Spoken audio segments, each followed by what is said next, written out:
Assalamualaikum warahmatullahi wabarakatuh. Halo teman-teman. Di sini kami akan menjelaskan mengenai peranan inteligensi dalam belajar. Nah, peranan inteligensi dalam belajar itu merupakan mata kuliah dari psikologi pendidikan. Psikologi pendidikan diampu oleh Ibu Ita Karina Bancin MPD. Di sini saya sendiri Vini Arisa Amalia. Kami merupakan kelompok 5 dari Prodi PMM 4 semester 3. Nah, di sini saya akan memperkenalkan teman-teman saya terlebih dahulu. Ada Nur Sakila Amanda dan Fitri Ramayani. Kami merupakan mahasiswa dari Fakultas Ilmu Tarbiyah dan Keguruan Universitas Islam Negeri Sumatera Utara. Selanjutnya, di sini saya akan langsung menjelaskan apa sih itu peranan inteligensi dalam belajar. Nah, adapun konsep inteligensi atau kecerdasan. Yang pertama, pengertian inteligensi secara etimologis. Inteligensi berasal dari bahasa Inggris intelligence, yang juga berasal dari bahasa Latin yaitu intellectus dan intelligentia atau intelliger. Teori tentang inteligensi pertama kali dikemukakan oleh Spearman dan Wynne Jones Poole pada tahun 1951. Inteligensi berasal dari kata Latin yang berarti memahami. Jadi, inteligensi adalah aktivitas atau perilaku yang merupakan perwujudan dari daya atau potensi untuk memahami sesuatu. Nah, yang kedua, definisi inteligensi menurut para ahli. Yang pertama, Alfred Binet dan Theodore Simon. Inteligensi terdiri dari 3 komponen, yaitu kemampuan untuk mengarahkan pikiran atau tindakan, kemampuan untuk mengubah arah tindakan bila tindakan itu telah dilaksanakan, dan kemampuan untuk mengkritik diri sendiri. Dan yang kedua, menurut ahli dari H.H. Goddard, mendefinisikan inteligensi sebagai tingkat kemampuan pengalaman seseorang untuk menyelesaikan masalah-masalah yang dihadapi dan untuk mengantisipasi masalah-masalah yang akan datang. Yang kedua yaitu Hammond. Nah, di sini ia mengatakan bahwa inteligensi terdiri atas 2 faktor, yaitu kemampuan untuk memperoleh pengetahuan dan pengetahuan yang telah diperoleh. Yang keempat adalah Baldwin, mendefinisikan inteligensi sebagai daya atau kemampuan untuk memahami. Yang kelima, Edward Lee Thorndike. Ia mendefinisikan inteligensi sebagai kemampuan dalam memberikan respon yang baik dari pandangan, kebenaran, atau fakta. Yang terakhir adalah Walters dan Gardner. Ia mendefinisikan inteligensi sebagai suatu kemampuan atau serangkaian kemampuan-kemampuan yang memungkinkan individu memecahkan masalah atau produk sebagai konsekuensi eksistensi suatu budaya tertentu. Nah, yang kedua, saya di sini akan menjelaskan tentang klasifikasi IQ atau Intelligence Quotient. Nah, dalam proses pendidikan tidak dapat dipisahkan dengan IQ.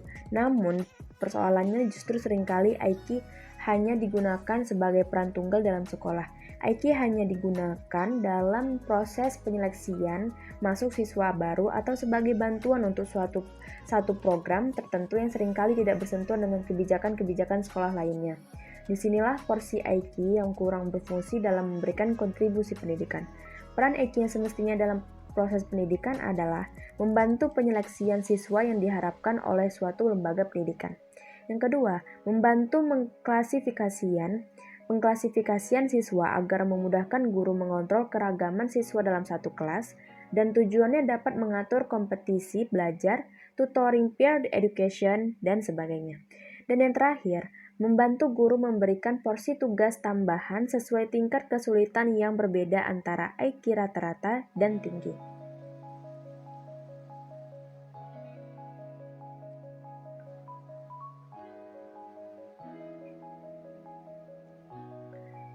Dan hal-hal itulah yang seharusnya dilakukan sesuai IQ yang dimiliki siswa. Sehingga segala upaya sekolah yang dilakukan justru semakin mendekatkan siswa untuk mengenal diri mereka sendiri, bukan sebaliknya, menjauhkan siswa untuk tidak mengenal diri mereka.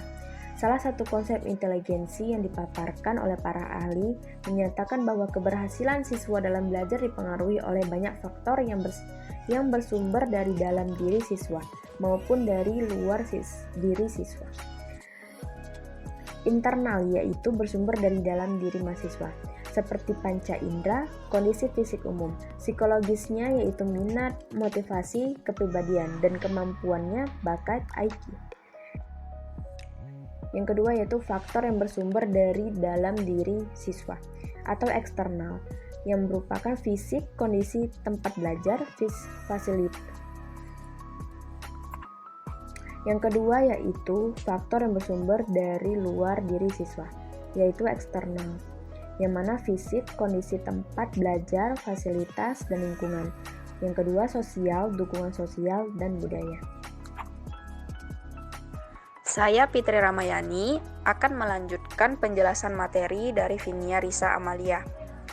Melalui konsep ini juga dapat dilihat bahwa IQ hanya merupakan salah satu faktor untuk mempengaruhi keberhasilan siswa dalam belajar, sehingga bukan berarti segala-galanya dalam menentukan keberhasilan siswa itu harus ditempatkan secara proporsional guna menunjang proses belajar yang optimal bagi siswa. Nah, perhatikan keterangan berikut ini. Di sini ada nilai untuk IQ dan keterangannya. Jadi jika nilai IQ-nya di atas 140, maka anak tersebut atau orang tersebut bisa dikatakan jenius. Jika nilai IQ-nya 130 sampai dengan 140, maka anak tersebut bisa dikatakan sangat superior. Jika nilainya 120 sampai 130 itu bisa dikatakan superior. 110 sampai 120 berarti anak itu cerdas atau bisa dibilang di atas rata-rata. Jika nilai IQ-nya 90 sampai dengan 110, anak tersebut normal. 80 sampai 90 itu dull normal, artinya dia kurang cerdas. Jika nilai tersebut 70 sampai 80, berarti dia slow learning, pembelajarannya lambat. Nah, jika nilai IQ-nya 50 sampai 70, berarti dia debil. 25 sampai 50 dia imbecile. Dan jika nilai IQ-nya di bawah 25, itulah yang dikatakan anak idiot. Nah, berdasarkan klasifikasi intelijensi berikut, kita dapat mengetahui IQ seseorang dengan melalui tes. Itulah yang disebut dengan tes intelijensi. Jadi tes intelijensi itu banyak jenisnya yang dikembangkan oleh para ahli psikologi. Di antaranya, Wechsler mengembangkan tes IQ. Nah, jadi jika kita tes IQ, untuk menentukan nilai IQ-nya itu ada rumus kecerdasan umumnya. Jadi rumus kecerdasan umum atau IQ yang ditetapkan oleh para ilmuwan yaitu usia mental anak per usia sesungguhnya dikali 100, dapatlah nilai IQ-nya. Contoh, misalnya ada anak pada usia 3 tahun telah punya kecerdasan anak-anak yang rata-rata baru bisa berbicara seperti pada usia 4 tahun. Nah, inilah yang disebut dengan usia mental. Berarti IQ si anak adalah 4/3. Nah, 4 itu usia mental anak, 3 itu usia sesungguhnya, dikalilah 100. Jadi 4/3 dikali 100, hasilnya 133, berarti nilai IQ si anak itu adalah 133. Nah, jika IQ si anak 133 sesuai dengan tabel yang udah dijelaskan yang di atas, nah itu tadi 133 di antara 130 sampai dengan 140, berarti anak tersebut sangat superior. C. Konsep multiple intelligence, artinya kemajemukan intelijensi. Nah, teori tentang multiple intelligence ini berdasarkan pakar psikologi, yaitu Howard Gardner. Gardner mengemukakan bahwa pandangan klasik percaya bahwa intelijensi merupakan kapasitas kesatuan dari penalaran logis, di mana kemampuan abstraksi sangat bernilai. Pandangan ini berdasar pada teori general intelligence dari Spearman yang menganggap intelijensi sebagai kekuatan mental yang timbul selama aktivitas intelektual dan dapat digambarkan dalam berbagai tindakan. Nah, jadi menurut Gardner, intelijensi itu merupakan kemampuan untuk memecahkan masalah dalam situasi budaya atau komunitas tertentu yang terdiri dari 7 macam intelijensi. Meskipun demikian, Gardner menyatakan bahwa jumlah tersebut bisa lebih atau kurang, tapi jelas bukan hanya satu kapasitas mental. Pertanyaan tentang kenapa individu memilih berada dalam peran-peran yang berbeda, seperti ahli fisika, petani, penari, memerlukan kerja berbagai kecerdasan sebagai suatu kombinasi dalam penjelasannya. Nah, jadi kecerdasan menurutnya merupakan kemampuan untuk menangkap situasi baru serta kemampuan untuk belajar dari pengalaman masa lalu seseorang. Kecerdasan bergantung pada konteks, tugas serta tuntutan yang diajukan oleh kehidupan kita, dan bukan tergantung pada nilai IQ, gelar perguruan tinggi, atau reputasi bergengsi. Baiklah, saya Nur Sakila Amanda akan melanjutkan penjelasan dari Fitri Ramayani. Adapun teori Gardner berdasarkan pada sintesa berbagai macam bukti dari sumber-sumber yang berbeda. Yang pertama ada studi terhadap orang normal yang mengalami kerusakan otak karena trauma atau stroke, yang mendukung pendapat tentang inteligensi terpisah yang mengatur pemikiran spasial dan bahasa. Yang kedua, dukungan profil intelektual dari populasi-populasi khusus seperti prodigies dan idiot savants, yang mengidentifikasi bahwa inteligensi merupakan kemampuan-kemampuan yang terpisah. Yang ketiga, ada bukti dari mekanisme pemrosesan informasi. Yang keempat, ada dukungan dari psikologi eksperimental dan psikologi kognitif. Yang kelima, ada penemuan-penemuan psikometris. Lalu selanjutnya adapun Gardner menekankan dalam jenis inteligensinya bahwa inteligensi hanya merupakan konstruk ilmiah yang secara potensial berguna. Multiple intelligence menurut Gardner meliputi yang pertama, kecerdasan spasial. Kecerdasan spasial merupakan kecerdasan seseorang yang berdasarkan pada kemampuan menangkap informasi visual atau spasial, mentransformasikan modifikasinya, dan membentuk kembali gambaran visual tanpa stimulus fisik yang asli. Kecerdasan ini tidak tergantung sensasi visual. Kemampuan pokoknya adalah kemampuan untuk membentuk gambaran 3 dimensi dan untuk menggerakkan atau memutar gambaran tersebut. Yang kedua ada kecerdasan bahasa. Kecerdasan bahasa merupakan kecerdasan individu dengan dasar penggunaan kata-kata dan atau bahasa.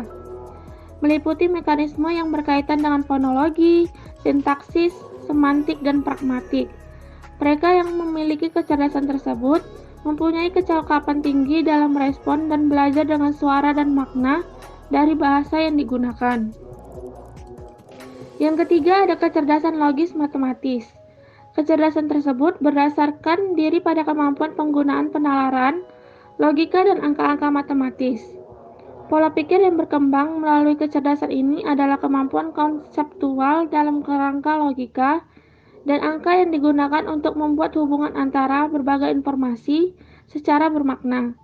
Kecerdasan ini diperlakukan oleh ahli matematika, pemrograman komputer, analisis keuangan, akuntan atau insinyur, dan ilmuwan. Lalu yang keempat ada kecerdasan jasmani kinestetik. Kecerdasan jasmani kinestetik yaitu kemampuan untuk mengendalikan gerakan tubuh dan memainkan benda-benda secara canggih merupakan bentuk nyata dari kecerdasan tersebut. Individu akan cenderung mengekspresikan diri melalui gerakan-gerakan tubuh, memiliki keseimbangan yang baik, dan mampu melakukan berbagai manuver fisik dengan cerdik. Yang kelima, kecerdasan musikal. Kemungkinan individu menciptakan, mengkomunikasikan, dan memahami makna yang dihasilkan oleh suara. Komponen inti dalam pemrosesan informasi meliputi pitch, ritme, dan timbre. Terlihat pada komposer, konduktor, teknisi audio, mereka yang kompeten pada musik instrumental dan akustik. Yang keenam ada kecerdasan interpersonal. Kecerdasan interpersonal merupakan kecerdasan dalam berhubungan dan memahami orang lain di luar dirinya. Kecerdasan tersebut menuntun individu untuk melihat berbagai fenomena dari sudut pandang orang lain, agar dapat memahami bagaimana mereka melihat dan merasakan. Dan yang terakhir ada kecerdasan intrapersonal. Kecerdasan intrapersonal tergantung pada proses dasar yang memungkinkan individu untuk mengklasifikasikan dengan tepat perasaan-perasaan mereka. Misalnya, membedakan sakit dan senang dan bertingkah laku tepat sesuai perbedaan tersebut. Kecerdasan ini memungkinkan individu untuk membangun model mental mereka yang akurat dan menggambarkan beberapa model untuk membuat keputusan yang baik dalam hidup mereka.